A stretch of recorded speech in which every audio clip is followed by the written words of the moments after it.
Hey, what's up guys, it's Mugen Lord here, and today I want to talk about Sony, and I guess I would say that their regret when it comes to entering the live service gaming market.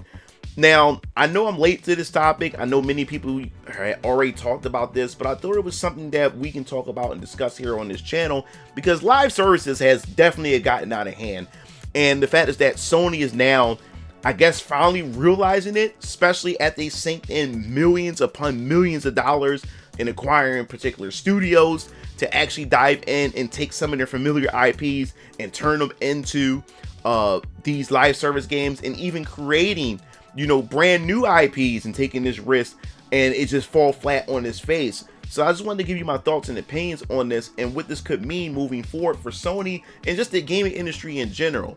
So before we dive into this video, make sure to subscribe button, the notification bell for more gaming content here on this channel. So we're going to dive right into it.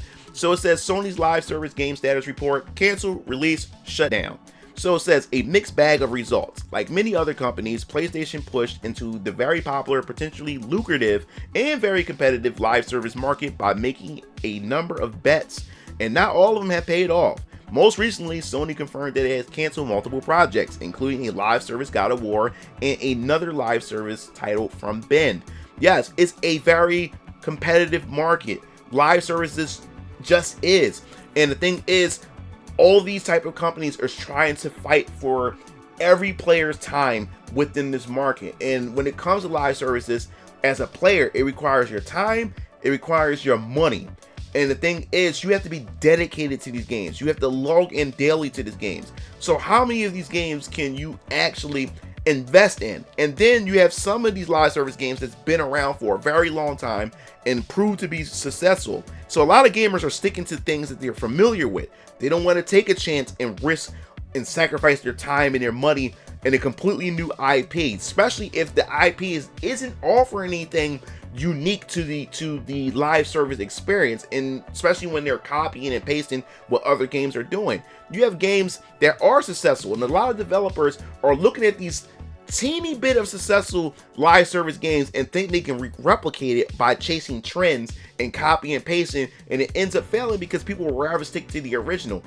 Look, you have games like Destiny. Now, I know Destiny has been shaking and has fell off just a little bit, but Destiny was a perfect example of how to do a live service game. We could also talk about Warframe. Warframe has been quite successful and still been around for what? Are we going on a decade, or is it over a decade now since Warframe been out? And it's still kicking, is alive and well, and still putting out expansions. I think they recently put out an expansion. I think that is an 80s retro theme type of expansion or DLC that they added to Warframe, completely turned the game around or whatever. So yes, there's not a lot of companies that can be Warframe or somewhat now be a Destiny, but we're going to move on. So there have been successes too, mostly notable Helldivers 2. Yes, forgot to mention that. The game sold more than 12 million copies, ranking as the #3 best selling game of 2024 in the US through November. Sony's multiplayer game Concord, on the other hand, failed to find an audience and was quickly taken offline with the studio shutter. Yes, and we already know the reasons why, and that was one of the most expensive failures. One of the most expensive failures, and we already know why. Not only that the game didn't really offer anything unique to the experience, but also the character designs, and it had, of course, what people would say had wokeness written all over it, and people didn't want to pretty much waste their time and money, and then they put a price tag on it for a mediocre game, and that's what also ruined them as well. It was so much development trouble with this game, many people just wasn't buying it. So it says it was reported in 2023 that PlayStation boss Jim Ryan, who left Sony in 2024, had a mandate that Sony teams should make more games as a service titles. A number of PlayStation developers were reportedly upset with this, and the blame was said to have fallen not on Jim Ryan but Connie Booth, one of the most important and veteran PlayStation developers, leading to her eventual departure. It's crazy. We just talked about last time when we came to the Dragon Age situation where we have Corrine leave. We start to see a lot of failures and a lot of these people within the industry or within these companies leaving after they sit there and botched up everything in terms of development or the business decisions. It's all incompetence. That's what all this is. Incompetence, mismanagement, and everything. Another former PlayStation boss, Shuhei Yoshida, recently said the chance of finding success in the competitive live service market was small, but his replacement, Herman Hulst, was given the resources to fund both single-player and live service titles at the same time. However, had Yoshida stayed in that role, he said he would have tried to resist the push into the live service market. He joked, "That's one of the reasons why they removed me." He probably telling the truth too. But yes, like, why are we chasing these live services? It's a lost battle. There's too many of them, and there's only but so many players that you can fight for, because there's already so many players who are already invested in games that are live services that they are comfortable with. We did a video to where we talked about how gamers are more so playing older games than they are playing newer games, and most of those older games are live service games that already proved to be successful. Most importantly, Fortnite itself. People are sticking to Fortnite and other games like Warframe that has been around for a very long time, that respect their time and that caters to the gamer. So I don't know why they insist on still trying to chase this, but we already understand why. It's because they're bloated budgets, games are getting more and more expensive, and they need a game that can run for a decade or more, that can constantly generate money for them. And that's what this is all about. Prior to the cancellation of The Last of Us Online and the live service God of War, most recently, Sony indicated it was pulling back from its ambitious live service strategy. Back in 2023, Sony management said it would only go ahead with 6 live service games in the near future, down from a dozen. At the same time, management said it was attempting to focus on quality over quantity, something that Square Enix also said. But that's not the end of PlayStation foray into the live service. So let's take a look at some of the franchises. So of course we got Helldivers, which was successful. Concord failed. And then we have Fair Game. Former Assassin's Creed boss Jade Raymond's new team, PlayStation-owned Hot Haven Studio, is making a heist-themed competitive game for PS5 and PC called Fair Game. And I believe that we already seen this at the Game Awards. It's described as a fresh, modern take on the heist genre. Fair Game aims to be a competitive heist game where people steal from the rich to rebalance the scales. No gameplay footage has been released, and there's no word of the launch in this timing. And of course, Horizon Zero Dawn was supposed to have one.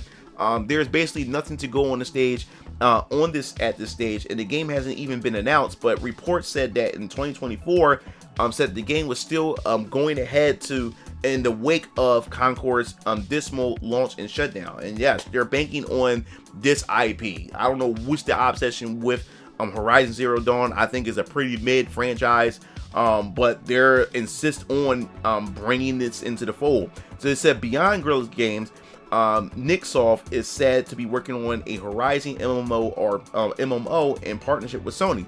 This hasn't officially been announced, however, and plans can always change. So it says Bungie Games. Yes, we already have Bungie when it comes to what they're doing when it comes to the Destiny franchise.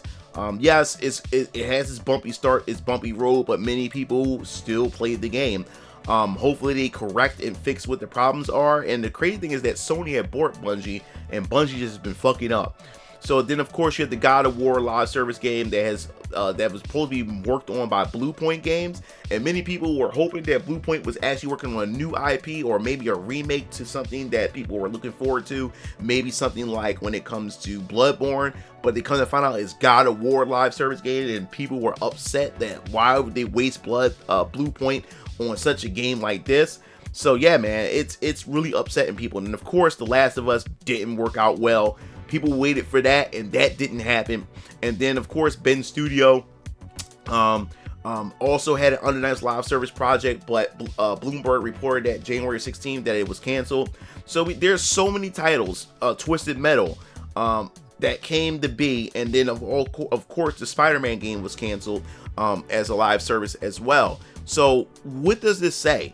What does this say? That sinking money into these live services, and then you try to use their famous IPs as live services, just doesn't pan out well. And as we know, when it comes to live services, and especially taking familiar IPs, is the fact is that you have to have these games extend for years and years upon years. So what happens is a lot of these live service games ends up either releasing as bare bones, or they take a familiar IP and make it into a live service, and they strip it of everything that came standard with the game. A perfect example, especially when it comes to Halo Infinite. Halo Infinite was always rich in content, especially user-generated content. And then you have Halo Infinite at the very beginning. I can't speak much about Halo Infinite now. I'm talking about when it first started out. A lot of the features that was a standard was removed and then just given to players within this live service through increments. And that's the problem with a lot of these live service games. You have to keep the player retention. You have to keep them interested, and if they can't keep them interested, on top of a lot of the nonsense that's going on behind the scenes within these studios of how they approach this content, it's just a recipe for disaster. But I definitely want to hear your thoughts in the comment sections below. How will Sony move forward when it comes to their business decisions and how they approach games, especially when it comes to quality over quantity? When they start focusing on just being what they were known for, that player experience as a developer or as a company in general, that people who have recognized Sony to be. So definitely want to hear your thoughts in the comment section below. If you liked the video, hit the like button, subscribe button for more gaming content here on this channel. This is Moving Lord signing off. I'll see you game fiends later. Peace out.